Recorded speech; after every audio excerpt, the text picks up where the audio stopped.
तीसरी बार लोकसभा चुनाव में भारतीय जनता पार्टी को जीत दिलाना, एनडीए को जीत दिलाना, कई राज्यों में रणनीति बनाना और बड़ी जीत एनडीए को दिलाना, बीजेपी को दिलाना।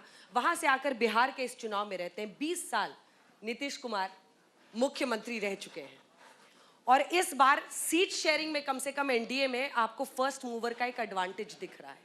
इसको आप किस तरह से देख रहे हैं और सब कुछ ऑल इज वेल हो गया है सर?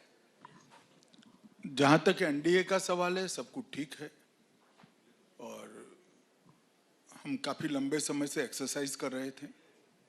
आप लोगों ने आज तो काफी लगाई थी, मगर हमारा बंटवारा स्मूथली हो गया और मुझे लगता है कि शपथ तक यही सिलसिला जारी रहेगा। सबसे बड़ा चैलेंज कौन रहा? क्योंकि आपके दो जो सहयोगी हैं सर, वो तो शायर बन गए हैं। एक कह रहे हैं हो न्याय अगर तो आधा दो, अगर उसमें भी कोई बाधा दो है तो 15 ग्राम दो। आपने 6 पर मना दिया मांझी जी को। ऐसे ही कुशवाहा जी भी शायरी कर रहे हैं कि बारिश बहुत हो रही है साजिश की। देखिए, जब गठबंधन की राजनीति होती है, सभी ने अपने वोट बैंक को एड्रेस करना होता है, सभी ने अपने कार्यकर्ताओं के सेंटिमेंट को एड्रेस करना होता है, परंतु साथ ही में सभी लोग वास्तविकता भी समझते हैं कि सीटें तो जितनी है इतनी है, पास्ट परफॉर्मेंस भी है। इस सब का स्टॉक टेकिंग लेकर क्या मिल सकता है और क्या ले मांगना भी चाहिए। तब जब एक कमरे में बात होती है तो ऐसी शेरो शायरी नहीं होती है, ठोस वास्तविकता के आधार पर बात होती है और फैसले होते हैं। तो अमित शाह जी की बात सब मान लेते हैं, क्योंकि कुशवाहा जी भी नाराज थे, उसके बाद आपसे मिले, फिर खबर आई कि अब तो वो एकदम ही पलट गए हैं, अब शांत हैं, खुश हैं। नहीं, मैं नहीं मानता नाराज था। जब नाराज थे, जब संख्या का बंटवारा हो जाने के बाद कौन सी सीट कौन लड़ेगा इस पर आता है, तब स्वाभाविक रूप से थोड़ा एक प्रकार से चर्चा ज्यादा होता है, क्योंकि सब लोग अच्छी सीट अपनी पार्टी को दिलाना चाहते हैं और इसमें कोई किसी को आपत्ति भी नहीं होना चाहिए। परंतु जब बातचीत होती है तो सब ठीक ही हो जाता है और एनडीए के सभी साथियों में पहले से एक लय बना हुआ था और वो लय के चलते कहीं पर भी हमारी चर्चा डिरेल नहीं हुई और अंततोगत्वा सबसे पहले सीटों की संख्या की घोषणा भी एनडीए कर पाई और सीटों के नामों की घोषणा भी एनडीए कर पाई, प्रत्याशियों के नामों की घोषणा भी एनडीए कर पाया और पर्चे डालने में भी प्रथम चरण में हमारे 3-4 छोड़कर सारे पर्चे डालने का काम हो गया है। कल बाकी के 3-4 भी हो जाए। गृह मंत्री जी, ऐसा लग रहा है कि आप बहुत खुश हैं कि उधर मामला अभी अटका हुआ है महागठबंधन में। नहीं, देखिए, उनकी निर्बलता कभी हमारी ताकत नहीं हो सकती। हम हमारा चुनाव हमारी ताकत पर लड़ते हैं, हमारे परफॉर्मेंस पर लड़ते हैं, हमारी स्ट्रेंथ पर लड़ते हैं, हमारे नेतृत्व की लोकप्रियता के आधार पर लड़ते हैं। और मैं मानता हूं कि बिहार ने लालू जी के शासन को बहुत ढंग से देखा है और आज भी सब लोग समझते हैं कि लालू राज का वापिस आना मतलब भले सदी बदल गई हो, 21वीं सदी में जंगल राज में जाना होता है। तो मैं नहीं मानता बिहार की जनता किसी भी तरह से दूर दूर तक उनको ये मौका देगी। मैं इस पर आऊंगी बाद में जब मुद्दों की चर्चा होगी, लेकिन गृह मंत्री जी, विपक्ष ये कह रहा है कि 101 सीट पर जेडीयू लड़ रही है, आप 142 सीट पर लड़ रहे हैं, क्योंकि चाहे 29 चिराग पासवान हो, 6 मांझी जी हो, 6 कुशवाहा हो, वो सब आपके साथ ही हैं। देखिए, कांग्रेस पार्टी का ये हमेशा आदत रहा है छोटे दलों को अपमानित करना। किसी भी पार्टी को उनकी सीटें बड़ी पार्टी में मर्ज कर गिनाना, मैं मानता हूं छोटी पार्टियों का अपमान है और कांग्रेस ने शुरुआत से ही ये किया है। इसीलिए कई सारे राज्यों में कांग्रेस आज दिखाई भी नहीं पड़ती है। मैं राज्य गिनाना चाहता हूं, जरा ध्यान से सुन लीजिएगा। बिहार में कांग्रेस कहीं नहीं है, उत्तर प्रदेश कांग्रेस कहीं नहीं है, तमिलनाडु कांग्रेस कहीं नहीं है, बंगाल कांग्रेस कहीं नहीं है। इस तरह से बड़े बड़े राज्य जो देश की लोकसभा का, देश की सबसे बड़ी पंचायत का 50% हिस्सा तय करते हैं, वहां कांग्रेस पार्टी समाप्त हो गई। ये अप्रोच के कारण ही समाप्त हो गई। कभी उनको राज्य छोटे लगते हैं, कभी उनको पार्टियां छोटी लगती है, और व्यक्ति तो उनके परिवार के अलावे सभी छोटे लगते हैं। तो छोटा कर कर देखना, छोटा कर कर मूल्यांकन करना, इसी ने कांग्रेस पार्टी को ही जाते जाते छोटा कर दिया। अब जो सबसे बड़ा और मौजूद सवाल है बिहार का सर, उसको निपटा लेते हैं पहले। नीतीश कुमार को क्या आप मुख्यमंत्री बनाएंगे अगर एनडीए जीतता है तो? अंजना जी, मालूम नहीं आप कैसा सवाल पूछ रहे हो। मैं भला कौन होता हूं किसी को मुख्यमंत्री बनाने वाला?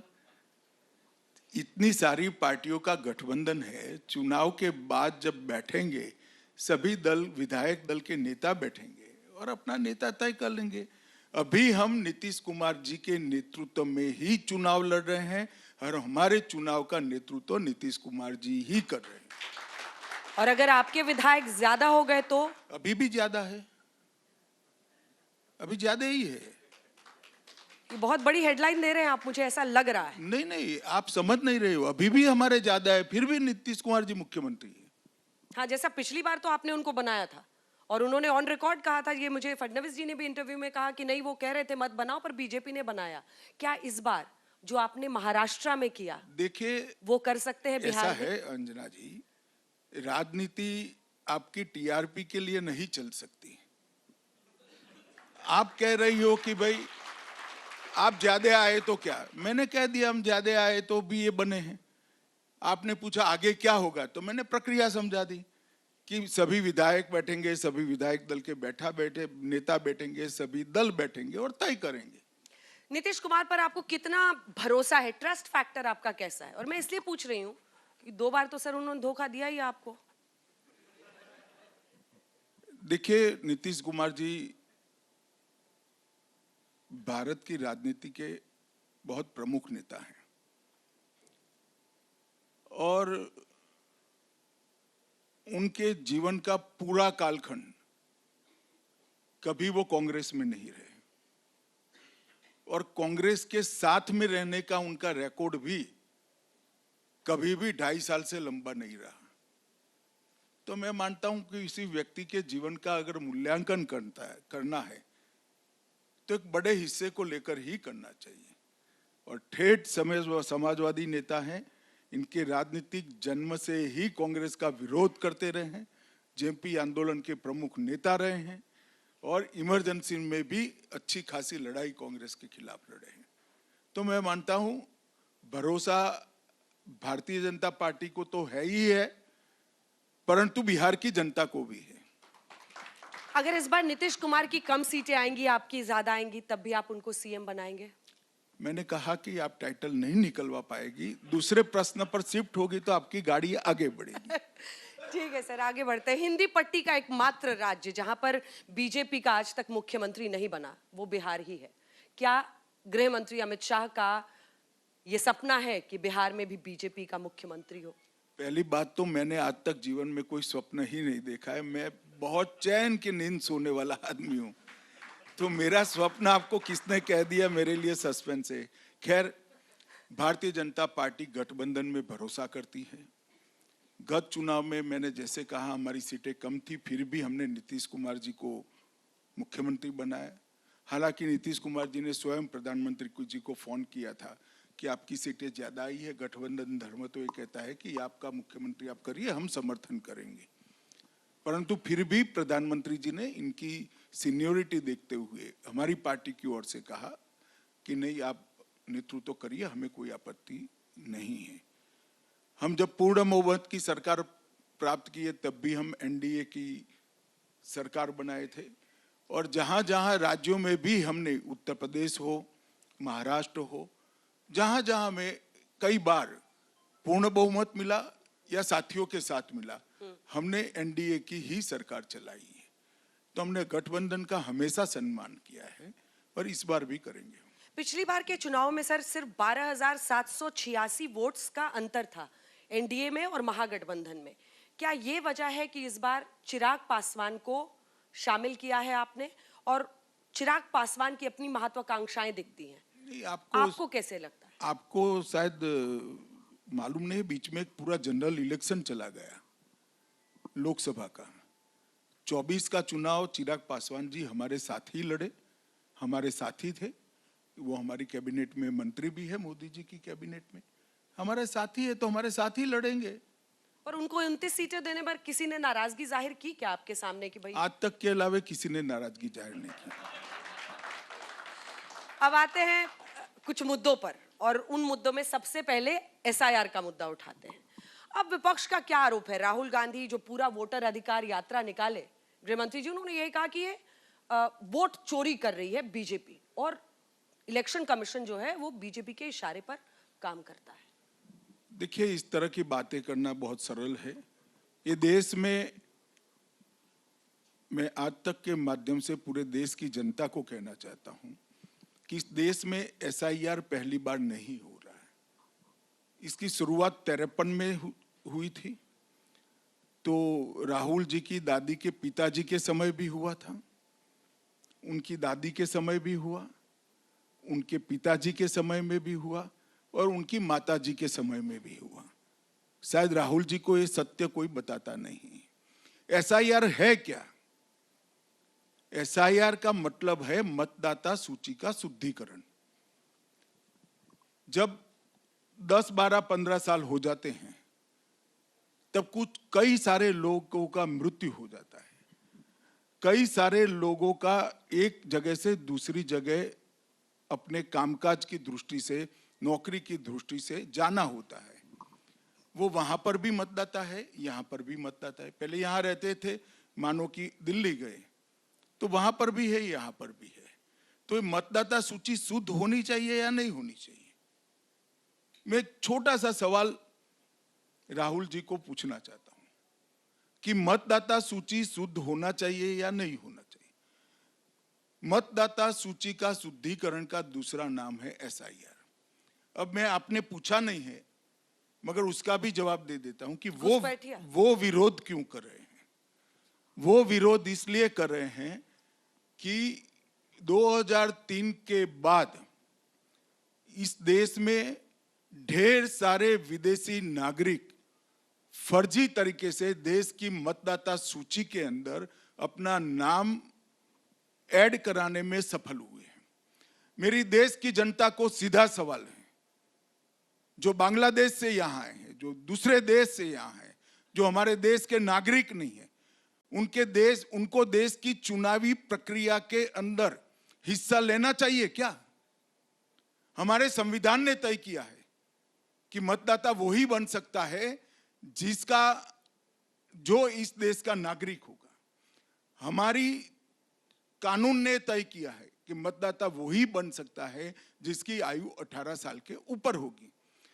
तो ये दोनों क्राइटेरिया के आधार पर मतदाता सूची का शुद्धिकरण करने की जिम्मेदारी और फर्ज दोनों चुनाव आयोग का है। मगर पूरी इंडी गठबंधन को की तकलीफ क्या है? उनको तकलीफ है कि सीमांचल में ढेर सारे घुसपैठिए मतदाता बन चुके हैं। आज चुनाव आयोग के शुद्धिकरण से वो मतदाता सूची से बाहर निकल रहे हैं और उनकी वोट बैंक डिस्टर्ब हो रही है। चुनाव हारने के भय से वो वोट चोरी की यात्रा निकाले थे, मगर अभी मीडिया ही बोल रहा है, राहुल समझ गए हैं कि देश की जनता को ये पसंद नहीं है, उन्होंने बोलना बंद कर दिया। और वो तो ये आरोप लगाते हैं कि आप हिंदू मुस्लिम करने के लिए ये वाला इशू घुसपैठिया का उठाते हैं। चाहे आप हो गृह मंत्री जी, चाहे प्रधानमंत्री नरेंद्र मोदी, दोनों ने भाषणों में घुसपैठिया का मुद्दा उठाया। आपने कितने भेजे, ये वो पूछ रहे हैं। पहली बात तो ये है कि हम कुछ नहीं कर रहे, ये चुनाव आयोग कर रहा है, और पहली बार नहीं कर रहा है, कई सालों से कर रहा है। दूसरी बात, चाहे हिंदू हो या मुसलमान, अंजना जी आप इस देश की वरिष्ठ पत्रकार के नाते मुझे बताइए, मुसलमान घुसपैठिया हो तो उसको मतदाता रहना चाहिए क्या? क्योंकि वो मुसलमान है। इतनी छोटी सी बात है। राहुल जी इसका जवाब दे दे कि हाँ भाई, मेरी पार्टी का नीति है कि मुस्लिम है, घुसपैठिया है तो भी उसको वोट डालने दो। हमें कोई आपत्ति नहीं, देश की जनता को कहे, बिहार की जनता, देश की जनता निर्णय करेगी। घुसपैठियों में जो धर्म को लाते हैं, इससे बड़ा पाप कोई नहीं है। वो हमारे लोकतंत्र का बड़ा नुकसान कर रहे हैं। घुसपैठियों का कोई धर्म नहीं होता है। आपके सपनों वाला एक और राज्य आ रहा है, पश्चिम बंगाल, जहां पर मुझे पता है कि आपके अंदर ये कामना है कि वहां पर भी एक दिन बीजेपी की सरकार। ममता बनर्जी अभी से ललकार रही हैं कि अगर यहां पर आपने एसआईआर या कुछ किया तो लोग सड़कों पर उतर जाएंगे, आपके खिलाफ दंगे हो जाएंगे। ऐसा बिहार में भी कहते थे, क्या हुआ? सब पर्चे डाल दिए और चुनाव भी हो जाएगा, बंगाल में भी हो जाएगा। सवाल डेमोग्राफी चेंज का है। आपने भी कई बार भाषणों में इसकी चर्चा की है। प्रधानमंत्री ने भी लाल किले के प्राचीर से चर्चा की घुसपैठियों की। अब इसमें क्या तरीका है, आप इसको कैसे आगे ले जाने की सोच रहे हैं? इसमें क्या आपका बड़ा, कैसे सख्त कार्रवाई करेंगे कि भाई नहीं ये इतने घुसपैठी, अब तो हम इनको अवैध घुसपैठियों को बाहर भेजेंगे? देखिए, हमने बहुत स्पष्टता से देश की जनता के सामने हमारे विचार रखेंगे। हम सबसे पहले इनकी पहचान करेंगे, फिर मतदाता सूची से इसको डिलीट करेंगे और फिर डिपोर्ट करेंगे। डिटेक्ट, डिलीट, डिपोर्ट जो आप कहते हैं, ये हमारा पार्टी का तय एजेंडा है और इसमें किसी को कंफ्यूजन रखने की जरूरत नहीं। बांग्लादेश वापस भेजेंगे उनको? कहाँ भेजेंगे, कैसे भेजेंगे, आप देखते रहना, ढूंढते भी रहना। अगला मुद्दा जो मगर हम जी उनकी पहचान भी करेंगे, उनको डिलीट भी करेंगे और इनको डिपोर्ट भी करेंगे। अगला बड़ा मुद्दा जो विपक्ष उठा रहा है सर, और वो एक यूथ के साथ आपको भी इस बात का एहसास होगा, नौकरी का वादा। अब तेजस्वी यादव कह रहे हैं कि हर जो परिवार है, लगभग 3.25 करोड़ परिवार है बिहार के कास्ट सेंसस सर्वे के मुताबिक, वो एक सरकारी नौकरी देंगे। ये आपके लिए बड़ा चैलेंज है या नहीं है उनका ये वादा? अगर साच अर्थ में वो दे पाते तो जरूर चैलेंज होता, मगर अच्छा किया आपने पूछ लिया। मैं बिहार की जनता को बताना चाहता हूं, बिहार के अंदर 2.8 करोड़ परिवार है और लगभग 20 लाख लोगों को नौकरी मिला हुआ है सरकारी। तो 2.6 करोड़, 2 करोड़ 60 लाख परिवार बाकी रह गए हैं। अब तेजस्वी जी ने वादा किया है कि 2.6 करोड़ परिवार को वो सरकारी पक्का नौकरी देंगे। अब डी और सी ग्रेड की नौकरी भी देनी है तो एवरेज तनख्वाह 39,000 आता है, 39,000। तो 2.6 करोड़ मल्टीप्लाइड बाय 39,000 लगभग 12 लाख करोड़ रुपया होता है।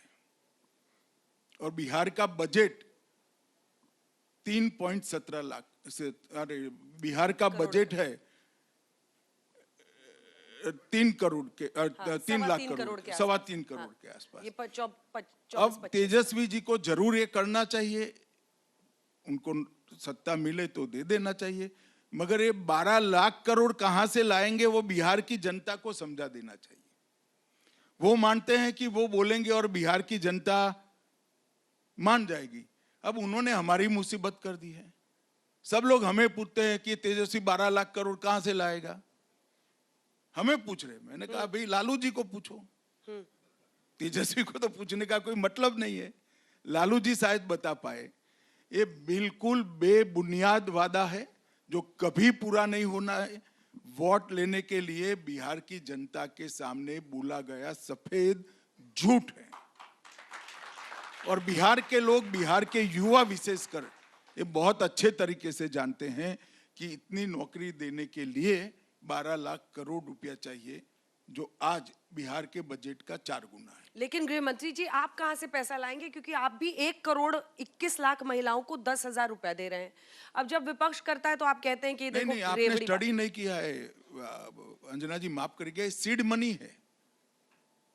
लोन लेने के लिए जो पूंजी चाहिए वो है, वो दे दिया हमने। तो दे दिया आपने? हाँ, दे दिया है। पर आप ये भी कह रहे हैं कि आगे 2 लाख अगर कोई अच्छा करता है तो आप उसको 2 लाख बैंक देगा। हाँ, बैंक देगा ये सीड मनी के आधार पर, और सरकार इसकी गारंटी पार्शियल लेगी। लेकिन गृह मंत्री जी, क्या ये फ्री भी नहीं है? क्या ये रेवड़ी नहीं है? ना, फ्री भी नहीं है। हम 2 लाख करोड़ रुपया उसको देते हैं तो आप ऐसा कह सकते हो हम ये 20 ये 10,000 के आधार पर वो जीविका दीदी महिला स्व सहाय समूह बनाकर छोटा मोटा उद्यम करेगी और इसके परफॉर्मेंस के आधार पर वो पूंजी के आधार पर बैंक उसको नई लोन देगा। वो फ्रीबीज नहीं है, इसलिए नहीं है कि वो परिश्रम करेगी, वो इससे व्यापार करेगी, कमाएगी और उसके बाद बैंक के पास आएगी। इसी के साथ लेकिन ये प्रश्न जो विपक्ष फ्रीबीज और सपोर्ट में जो अंतर है वो ये है। ठीक है, लेकिन इसी के साथ विपक्ष कह रहा है कि 20 साल में अगर काम किया होता तो लास्ट में ये एक एक करके, क्योंकि बहुत करीब है ना सर, अब तो वोटिंग का टाइम आ गया है।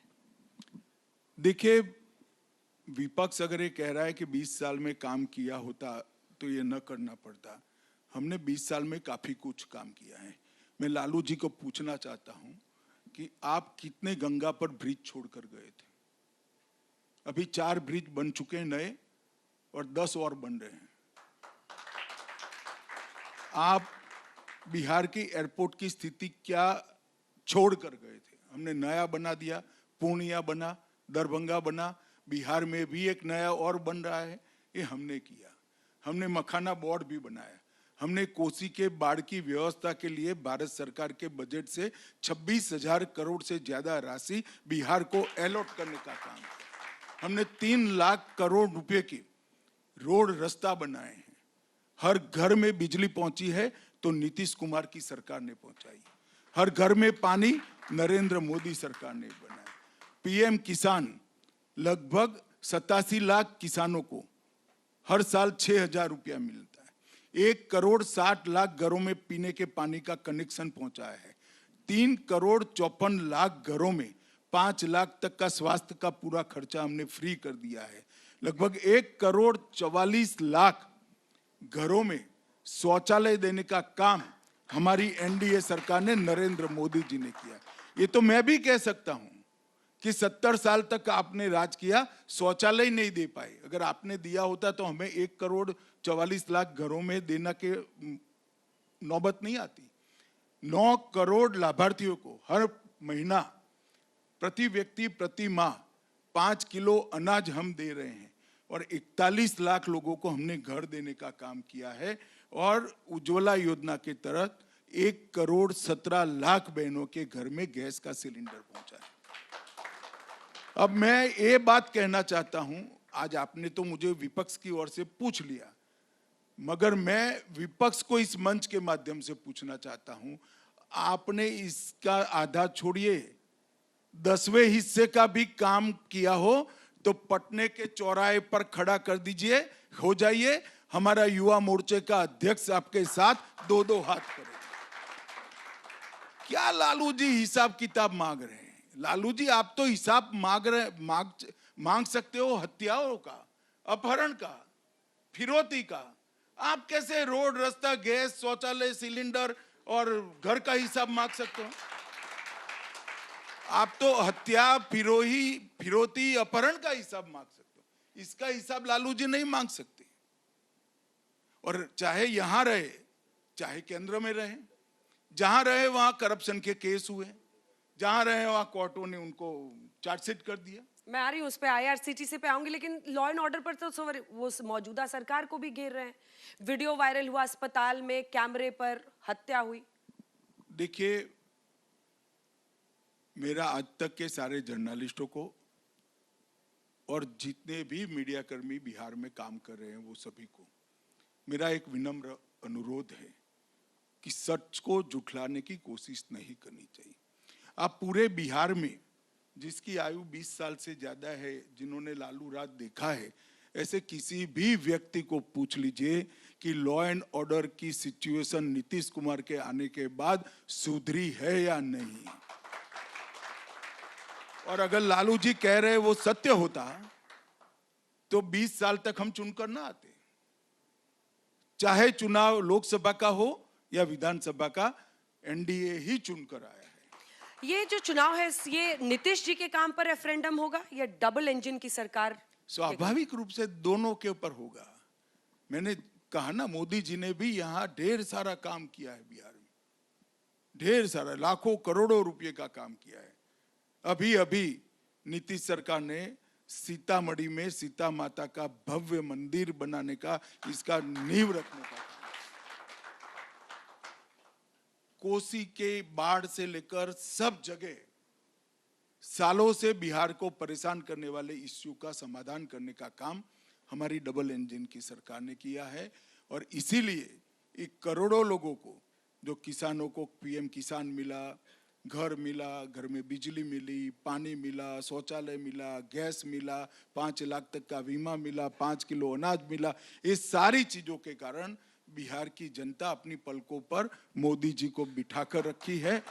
और जंगल राज का अंत करने के लिए पूरा बिहार नीतीश जी के प्रति आभारी है।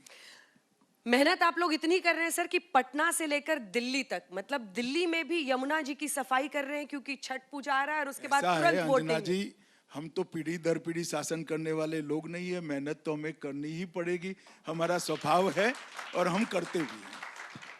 और दिल्ली में यमुना जी की सफाई से यहाँ का वोट रिलेटेड है, आपको लग रहा है? क्योंकि भारी तादाद में लोग आएंगे अगर दिल्ली में रहते हैं वोट डालने। जहां तक यमुना जी को शुद्ध करने के अभियान का सवाल है, ये वोट बैंक का मामला ही नहीं। यमुना जी के प्रति करोड़ों श्रद्धालुओं की श्रद्धा का मामला है। अभी यम द्वितीया आएगी, भाई दूज आएगी, विश्राम घाट पर लाखों लोग भाई दूज के दिन स्नान करने जाते हैं, मगर वहां का पानी देखकर हाथ में अंजलि लेकर ऐसे छिड़क कर निकल जाते हैं। करोड़ों लोगों की आस्थाएं वहां विफल हो जाती हैं। आज यमुना जी की ही कृपा है, यमुना के किनारे जो राज्य है वो सभी के सभी कमल फूल के राज्य है, भारतीय जनता पार्टी। उत्तराखंड से शुरू होती है, हरियाणा, उत्तर प्रदेश, दिल्ली और प्रयागराज में गंगा जी से मिलती है। तब तक यमुना जी के पूरे किनारे पर भारतीय जनता पार्टी का शासन है। और आप मेरी बात मान कर चलना, 29 के चुनाव के पहले किसी भी भाई बहन को भाई दूज के दिन स्नान करना है तो जरूर आप जाइएगा। आप स्वच्छ पानी में यमुना जी में किल्लोल कर स्नान कर पाएंगे। अब आते हैं भ्रष्टाचार के मुद्दे पर, जो अगला मुद्दा मैं उठाना चाहती हूं। अब उनका ये आरोप है कि IRCTC स्कैम में इस वक्त कोर्ट ने चार्जशीट किया है, लेकिन वो कह रहे हैं कि ये बीजेपी की वजह से हो रहा है और 11 को वोटिंग है, 10 को अगली उनकी पेशी है। तेजस्वी यादव और देखिए, परिवार ये की। बहुत बड़ी भ्रांति है। एक केस रजिस्टर कांग्रेस सरकार के समय में हुआ। लालू जी अब तक न्याय की प्रक्रिया को डिरेल करते रहे, अब हाईएस्ट कोर्ट तक हार चुके, तब जाकर उन पर चार्ज फ्रेम हुआ है। अरे कोई पहला चार्ज फ्रेम नहीं, उनको तो आदत है, 16वां चार्ज है। 15 चार्ज पहले ही फ्रेम हो चुके, सजा भी हो चुकी है। ये कोई नई बात नहीं है। इससे लालू जी सिंपैथी लेने का प्रयास न करें, कभी नहीं मिलेगी। लालू जी, जब आप रेल मंत्री थे, आपने रेलवे में भर्ती के लिए भी घोटाला किया, रेलवे का गेस्ट हाउस बेचने में भी घोटाला किया, और नरेंद्र भाई की सरकार आई तो 20 वंदे भारत ट्रेन बिहार में चालू हो गई। ये फर्क है। और वो तो कह रहे हैं कि आप 130वां संशोधन भी संविधान का इसलिए लेकर आए हैं क्योंकि आप विपक्षी नेताओं को निपटाना चाहते हैं कि 30 दिन तक बेल नहीं मिली तो कुर्सी गई। देखिए अंजना जी, एक गलत फहमी फैलाने का प्रयास वो लोग कर रहे हैं। 130वां संशोधन भारतीय जनता पार्टी को भी लागू होता है, हमारे मुख्यमंत्रियों को भी होगा, हमारे प्रधानमंत्री को भी होगा। वो सिर्फ विपक्ष को लिए नहीं है, सभी चुने हुए पदाधिकारियों। मगर हमें डर नहीं है, क्योंकि हमें कुछ गलत करना नहीं है। उनको डर है क्योंकि उनको भ्रष्टाचार की आदत लगी हुई है। वो कहते हैं एजेंसी आपके पास है, इसलिए आप लोगों के खिलाफ कुछ नहीं हो। ऐसा है कि एजेंसी मानो हमारे खिलाफ केस न करे, देश की अदालत में वो PIL कर जा सकते हैं या नहीं जा सकते। उनके शासन में हमने सैकड़ों PIL करी थी और कोर्ट ने ऑर्डर किए थे, CBI ने केस रजिस्टर करने पड़े थे। एक भी PIL कर पाए हो कांग्रेस पार्टी तो मुझे बताइए। एक भी PIL नहीं कर पाए कि नरेंद्र मोदी शासन में भ्रष्टाचार छोड़ो, भ्रष्टाचार का आरोप भी नहीं हुआ और कांग्रेस ने 12 लाख करोड़ के घपले घोटाले भ्रष्टाचार किए। ये लेकिन आप लेकर आए थे अरविंद केजरीवाल के केस की वजह से। ना जी, उनकी बेल होने के बाद लाए थे। पर तब वरना आपको उसके- एहसास हुआ कि वरना जेल उसके से भी पहले- उन्होंने कुर्सी नहीं छोड़ी। देखिए, देश में जब संविधान बना तब संविधान निर्माताओं ने ऐसी कल्पना ही नहीं की थी कि कोई व्यक्ति ऐसा निर्लज्ज होगा जो मुख्यमंत्री रहते जेल में रहकर सरकार चलाना चाहेगा।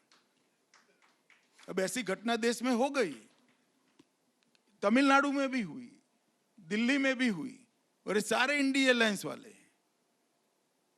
तो हम जो कानून लेकर आए हैं उसमें किसी पर भी आरोप लगता है और वो जेल में जाते हैं और 30 दिन तक उसके लिए उनके लिए समय है। अगर 30 दिन में बेल ले ले तो कुछ नहीं होगा। अच्छा, बाद में भी बेल लोगे तो फिर से मुख्यमंत्री की शपथ करा लेना भैया। जैसा हेमंत सोरेन जी ने लिया। हाँ, हेमंत सोरेन जी ने लिया, मगर उनको तो जरूरत, वो बेचारे इस्तीफा देकर गए थे। हाँ, लालू जी भी इस्तीफा दिए थे। लालू जी भी दिए थे, हाँ। मगर अब शायद नहीं देना चाहते हैं। और मैं आज तक के माध्यम से देश की जनता को पूछना चाहता हूं, किसी राज्य का मुख्यमंत्री, मंत्री या केंद्र का मंत्री या प्रधानमंत्री देश का जेल में बैठकर सरकार चलाना चाहिए क्या? ये किस प्रकार के लोकतंत्र की हम कल्पना कर रहे हैं, मेरी समझ में नहीं आता है। और क्या हो गया है मीडिया को, वो भी कोरस में आ गया है, इनके साथ सहगान कर रहा है। भाई, आप लोग तो कम से कम बताइए कि वास्तविकता क्या है। आपका बेल हो जाएगा तो आप फिर से सीएम बन जाओगे। नहीं, ठीक है, आप, इसीलिए मैंने सवाल पूछा क्योंकि विपक्ष कह रहा है कि टारगेट कर रहे हैं। अब अगले प्रश्न पर आते हैं, शराबबंदी।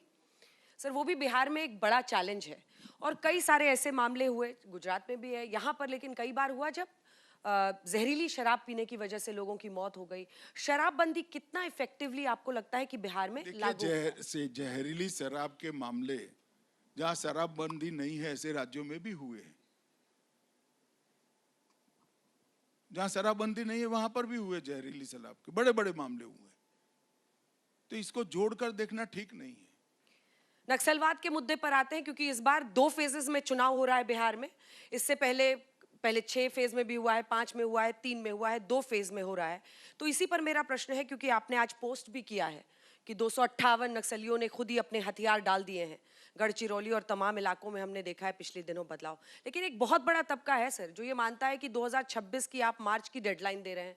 वो ये कहते हैं कि उनके क्या ह्यूमन राइट्स नहीं है, आप उनको किस दबाव में डाल रहे हैं, आप उनको बहुत सारे चैलेंज। हथियार रखना ह्यूमन राइट होता है क्या?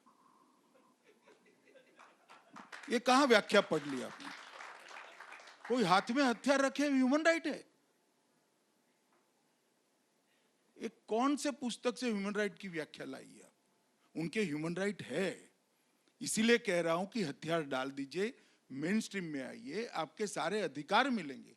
आप चुनकर गांव के सरपंच बनिए, तहसील पंचायत में आइए, जिला पंचायत में आइए, आपकी आवाज मुखर करिए, कोई प्रॉब्लम नहीं है। मगर हथियार लेकर दूसरों के प्रति हिंसा करना, ये देश का संविधान परमिट नहीं करता है। और अगर हथियार हाथ में है तो उनसे कोई बात नहीं होगी। हथियार डाल दिए, इनके लिए स्वागत है, आइए, आप मेन स्ट्रीम में आइए। पूरे नॉर्थ ईस्ट में 9,900 लोगों ने हथियार डाल दिए। सारे लोग अब मेन स्ट्रीम में हैं, अपना अपना काम कर रहे हैं, नौकरी कर रहे हैं, चुनाव लड़ रहे हैं। नक्सलियों से सिर्फ लड़ाई है, उनको सिर्फ ये करना है, या जो इंटेलेक्चुअल्स उनको सपोर्ट करते हैं? इसीलिए ये मैंने प्रश्न किया था।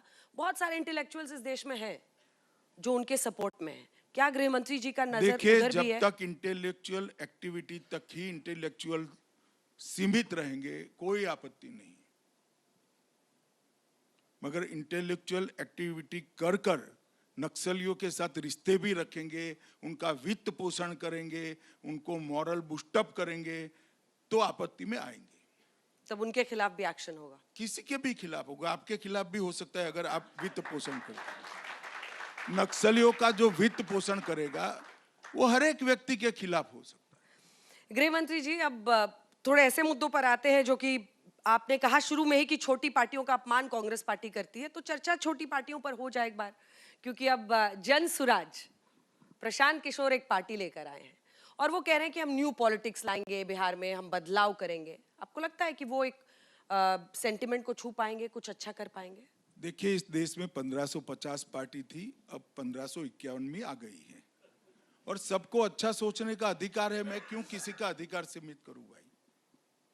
प्रशांत जी कह रहे हैं कि वो बिहार को रैपिड स्पीड से आगे बढ़ाएंगे, तो बढ़ाएंगे। जनता का मैंडेट चाहिए, जनता उनको वोट देगी तो वो भी करेंगे।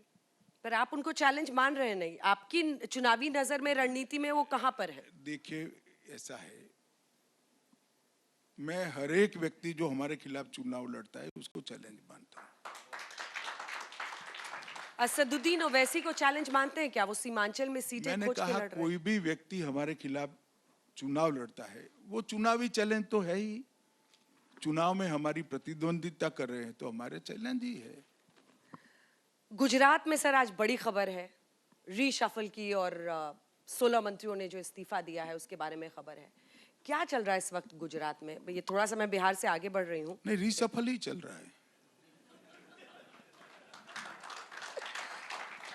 और इसकी वजह क्या है?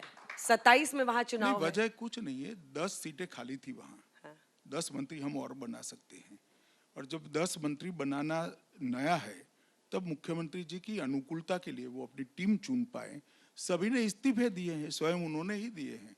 तो मुख्यमंत्री जी कल अपना नया मंत्रिमंडल तय करेंगे और शपथ कराएंगे। कई लोग मान रहे हैं कि 27 में फिर उत्तराखंड भी, फिर उत्तर प्रदेश भी चुनाव है। कुछ ट्रेंड है क्या ऐसा? चुनाव के साथ इसका कोई रिश्ता नहीं है। जैसे मैंने कहा, 10 पद खाली थे, 16 मंत्री थे, तो काफी बड़ा हिस्सा खाली था। तो अब एक्सपांड कर कर हम आगे जाना चाहते हैं, वो हमारा अधिकार भी है। पूरे देश में अगर हम देखें सर, तो अभी विपक्ष सबसे ज्यादा बीजेपी को घेर रहा है ऑपरेशन सिंदूर के मुद्दे पर। उस पर आप क्या बताना चाहेंगे? क्योंकि आज भी वो कह रहे हैं कि ट्रंप बोले, ये ट्रंप ने टैरिफ वॉर चल रहा है, क्या इस मोर्चे पर ये सरकार संभाल नहीं पा रही है? ऐसे लोगों को क्या जवाब होगा? मैं इनके पास जवाब देने का मेरे पास कोई तर्क नहीं है। मैं मेरे देश के प्रधानमंत्री क्या बोलते हैं इस पर विश्वास ज्यादा करता हूँ। दुनिया में कौन क्या बोल रहा है उस पर करने। पर राहुल गांधी इस पर जब घेरते हैं तो आपको नहीं लगता कि उनको एक जवाब देने, क्योंकि वो तो बहुत अग्रेसिव लाइन ले रहे हैं सर? नहीं, उनको जवाब देश की जनता दे रही है, बार बार चुनाव हार रहे हैं। अब हमें क्या जवाब देना है? कश्मीर में चुनाव कराने की आप कब सोच रहे हैं? इसको लेकर भी एक मुद्दा है। कौन सा चुनाव? माफ कीजिएगा, लद्दाख को लेकर जो स्टेटहुड का सवाल है उसको लेकर मेरा सवाल। लद्दाख के स्टेटहुड के सवाल पर हम उनके साथ चर्चा कर रहे हैं। बीच में दुर्भाग्यपूर्ण तरीके से वहाँ एक हिंसा हो गई, थोड़ा चर्चा रुक गई है। मुझे आशा है कि बहुत कम समय मतलब थोड़े ही दिन में, दीपावली के बाद शायद तुरंत चर्चा शुरू हो जाएगी। और उसका आपको लग रहा है कि एक हल निकल जाएगा? क्योंकि स्थिति अब वो जेनजी से भी जोड़ा गया, मैं तो जेनजी से जोड़ा आशा रखता हूँ कि हल निकल ही आएगा। एक बार फिर से मैं वापस आना चाहती हूँ बिहार पर, क्योंकि लॉ एंड ऑर्डर पर आपने कहा कि हम लोग जो स्थिति दे रहे हैं वो जंगल राज से बेहतर है। लेकिन चिराग पासवान बार बार इस मुद्दे पर नीतीश सरकार पर सवाल खड़े करते रहे हैं। ये आपको लगता है कंसर्न होना चाहिए पार्टी के अंदर? इसलिए मुझे जरूर नहीं लगती। चिराग जी के बयानों को मैंने बहुत बारीकी से देखा है। उनका बयान राज्य के कानून और व्यवस्था की स्थिति पर कम था, ज्यादा जो घटना हुई है, और घटना हमेशा क्राइम की जो होती है घृणास्पद ही होती है, सबने निंदा करनी चाहिए, उसकी निंदा उन्होंने करी है। इसमें तत्व in general law and order की जगह जो पर्टिकुलर घटना हुई है इसकी निंदा का ज्यादा है। लेकिन अगर आप जंगल राज पर 20 साल बाद भी घेर रहे हैं, तो अब मैं आपको पलट कर ये सवाल विपक्ष जी। हमारे गिरने का सवाल ही नहीं है। वो ही थे तो उनको सुनना तो पड़ेगा कि ये आएंगे तो क्या होगा, और हम क्या कह रहे हैं। आज तक याद रखकर जनता उनको बार बार हरा ही रही है। और आपको लग रहा है कि जंगल राज का ही मुद्दा बार बार हर 5 साल के बाद आप उठाएंगे और जनता आपकी तरफ आएगी? जब तक ये कुछ नया नहीं करेंगे तब तक तो आएगा ही आएगा। पर उनको मौका अगर जनता ने दे दिया, 786 वोट पीछे थे। मगर वोट तो, मौका तो जनता ने देना है, हम कैसे दे सकते हैं? हम क्या चुनाव न लड़े? इस बार आपको क्या लग हम रहा है? लड़ रहे हैं, वो लड़ रहे हैं, जनता हमें वोट दे रही है तो हम ही शासन करेंगे। आपकी नजर में बिहार में आपके लिए इस बार गृह मंत्री जी सबसे बड़ा चैलेंज क्या है? फिलहाल तो अभी कुछ दिखाई नहीं पड़ता है। मुझे तो लगता है बिहार की जनता हमारे साथ है और अब तक के सबसे अच्छे नतीजे एनडीए के लिए आएंगे तो बिहार के 2025 के चुनाव में। वो नीतीश कुमार जी की तबीयत को लेकर प्रश्न पूछ रहे हैं कि नीतीश जी ठीक है नहीं है, अगर उन हो सकता है स्वेरिंग इन करा भी दें तो कुछ महीने में फिर उनको बदल दें। इन सब पर आपका क्या जवाब होगा, जो मुख्यमंत्री जी की तबीयत को लेकर कुछ लोग विपक्ष सवाल पूछ रहा है? मुझे लगता है वो नीतीश जी की पार्टी पर छोड़ देना ही अच्छा होता है। मैं बरोबर नीतीश जी को मिलता हूँ, उनके साथ कार्यक्रम भी करता हूँ, सीटों की चर्चा भी मैंने लंबी लंबी फोन पर करी है। मुझे तो कहीं कोई आपत्ति नहीं दिखी है और थोड़ा बहुत आयु के आधार पर होगा भी तो अकेले मुख्यमंत्री नहीं चलाते हैं, पूरी टीम साथ में रहकर चलाती, वो चला ही रहे। दूसरी तरफ आपको क्या लगता है विपक्ष में, मुझे पता है आप बोलेंगे कि इसका जवाब मैं कैसे दे सकता हूं, लेकिन विपक्ष की सबसे बड़ी ताकत आपकी नजर में क्या दिखती है? अब उन्होंने एक प्रकार से घुसपैठियों को ताकत बनाने का प्रयास किया था, मगर चुनाव आयोग की एसआईआर के कारण मुझे लगता है विफल हो गया है। एसआईआर पर वो यही कहते हैं कि आप एसआईआर में चुनाव आयोग को डिफेंड करते हैं और बीजेपी ये काम क्यों करती है? ये काम छोड़िए, हम चुनाव आयोग को नहीं डिफेंड करते हैं, हम प्रक्रिया को डिफेंड करते हैं। देश भर में करेंगे सर? चुनाव आयोग ने कहा है, हम तो समर्थन करते हैं, मतदाता सूची का शुद्धिकरण होना ही चाहिए और कोई भी घुसपैठिया है तो इसको बिल्कुल दृढ़ता के साथ चुनाव की मतदाता सूची से निकाल बाहर करना चाहिए। पर वो लिस्ट तो आई नहीं घुसपैठियों की, जो घुसपैठियों की बात हो रही थी कि घुसपैठिए की भी लिस्ट देगा चुनाव आयोग, ऐसा कुछ आया नहीं। जो नाम कटे हैं उनको मालूम है क्यों कटे हैं। अच्छा, आपको लग रहा है कि इसमें घुसपैठियों को निकाला गया है? मुझे तो राहुल जी को यात्रा निकालनी पड़ी इसके कारण लगा कि घुसपैठिए निकलते होंगे तभी यात्रा निकालेंगे, वरना कांग्रेस पार्टी भला क्यों यात्रा निकालेगी? पर वोट चोरी का मुद्दा नहीं था एक वक्त, जो बीजेपी को लगा कि अब हमको इसको काउंटर करने के लिए घुसपैठिए का मुद्दा किसके वोट की चोरी और कहां चोरी? वोट तो मतदाता स्वयं देता है, कोई चोरी कैसे कर सकता है? जहां तक मतदाता सूची का सवाल है उसमें भारत के नागरिक ही रहने चाहिए, ये हमारा फर्म स्टैंड है। महिलाओं को लेकर जो 10,000 का स्कीम है उसमें वो ये भी कह रहे हैं कि आप लोगों ने सीधा महिलाओं को मतलब एक तरह से अपनी तरफ करने के लिए, इससे पहले पंचायत में भी रिजर्वेशन दिया था, अब ये स्कीम आप आधी आबादी को अपनी तरफ करने की कोशिश में ये सब। देखिए ऐसा नहीं है अंजना जी, ये लोगों का प्रॉब्लम है कि वो कोई भी चीज को गलत तरीके से देखने की आदत रखते हैं, इसीलिए चुनाव हारते। जैसे मैं आपको बताता हूँ, हमने घर में जल दिया, हर घर में जल दिया, तो महिलाओं को फायदा हुआ या नहीं हुआ? घर में टॉयलेट नहीं था, शौचालय दिया, तो सबसे ज्यादा फायदा महिला को ही हुआ। घर में गैस का सिलेंडर दिया तो सबसे ज्यादा फायदा महिला को ही हुआ है। घर दिया तो भी सबसे ज्यादा फायदा महिला को ही दिया है। 5 किलो अनाज दिया तो सबसे बड़ी चिंता तो महिला की चली गई, क्योंकि बच्चे उसी के पास शाम को खाना मांगते हैं, तो वो फायदा भी महिला को हुआ। मुझे ये समझ में नहीं आता है कि महिलाओं को कोई फायदा होता है तो Lalu and company, Rahul and company को तकलीफ क्या है? उनको क्या तकलीफ है? और कोई एक सिलेक्टिव महिला को तो हो नहीं रहा, बिहार की सभी महिलाओं को हो रहा है। वो युवाओं को टारगेट कर रहे हैं, आप महिलाओं पर फोकस कर रहे हैं। वो कह रहे हैं कि युवाओं के लिए आपकी क्या स्ट्रैटेजी है, उनको आप नहीं, उन्होंने क्या टारगेट किया है बताइए जरा मुझे आप प्लीज। वो नौकरी, नौकरी मतलब कहां से? सरकारी नौकरी। 12 लाख करोड़ रुपया कहां है? तो बिहार का युवा क्या सोच नहीं पाता है? बिहार के युवा को मालूम है ना 12 लाख करोड़ रुपया है ना नौकरी देना है।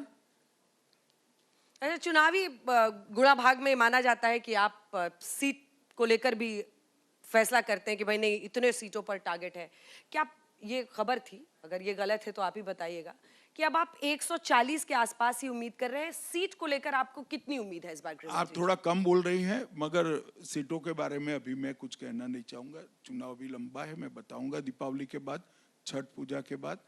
परंतु एनडीए अपना सबसे अच्छा प्रदर्शन इस बार करेगी। एनडीए अपना सबसे अच्छा प्रदर्शन करेगी।